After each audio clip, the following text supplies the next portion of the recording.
नमस्कार दोस्तों, एक नए वीडियो में आपका स्वागत है। आज हम चंबल नदी के बारे में जानेंगे। चंबल नदी भारत की प्रमुख नदियों में से एक है, जो देश के उत्तरी और मध्य भागों से होकर बहती है। यह मध्य प्रदेश में विंध्य रेंज से निकलती है और यमुना नदी में शामिल होने से पहले राजस्थान और उत्तर प्रदेश राज्यों से होकर गुजरती है। चंबल नदी का उद्गम मध्य प्रदेश में महू के पास विंध्य पर्वत श्रृंखला में जानापाव और बैसनगढ़ नदियों के संगम से होता है। इसके बाद यह मध्य प्रदेश से होते हुए उत्तर उत्तर पूर्व की ओर बहती है, राजस्थान और अंततः उत्तर प्रदेश में प्रवेश करती है। नदी लगभग 960 किलोमीटर की कुल दूरी तय करती है। चंबल नदी की कई सहायक नदियां हैं, जिनमें बनास, काली सिंध और पार्वती नदियां शामिल हैं। ये सहायक नदियां चंबल के प्रवाह और जल मात्रा में महत्वपूर्ण योगदान देती हैं।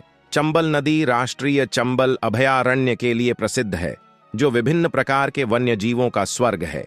मध्य प्रदेश, राजस्थान और उत्तर प्रदेश राज्यों में फैला यह अभयारण्य गंभीर रूप से लुप्तप्राय घड़ियाल, एक प्रकार का मगरमच्छ, लुप्तप्राय गंगा डॉल्फिन और कई अन्य जलीय और स्थलीय प्रजातियों का घर है।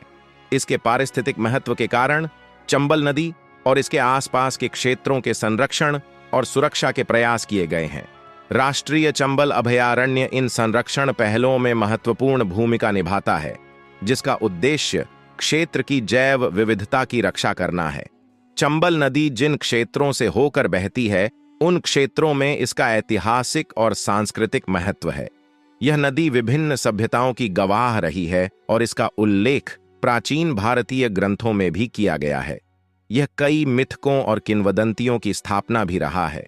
चंबल नदी और उसकी सहायक नदियों का उपयोग आसपास की कृषि भूमि में सिंचाई के लिए किया जाता है।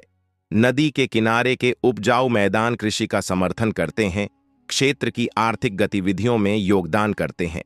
चंबल नदी के जल संसाधनों का दोहन करने के लिए इसके किनारे कई बांध और जलाशय बनाए गए हैं। कोटा बैराज और गांधी सागर बांध ऐसी संरचनाओं के उदाहरण हैं, जो जल भंडारण, सिंचाई और बिजली उत्पादन में मदद करते हैं। भारत की कई अन्य नदियों की तरह चंबल नदी को भी प्रदूषण से संबंधित चुनौतियों का सामना करना पड़ता है। औद्योगिक निर्वहन, कृषि अपवाह और शहरी अपशिष्ट जल प्रदूषण में योगदान करते हैं, जो पारिस्थितिकी तंत्र और नदी में रहने वाली प्रजातियों को प्रभावित करते हैं। चंबल नदी अपनी समृद्ध जैव विविधता और सांस्कृतिक महत्व के साथ भारत के भूगोल और इतिहास के विविध और परस्पर जुड़े पहलुओं के प्रमाण के रूप में खड़ी है।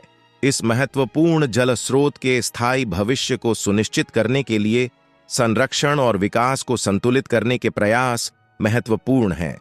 अगर आपको हमारा वीडियो पसंद आया, कृपया हमारे वीडियो को लाइक करें, हमारे चैनल को सब्सक्राइब करें। हमारा वीडियो देखने के लिए धन्यवाद।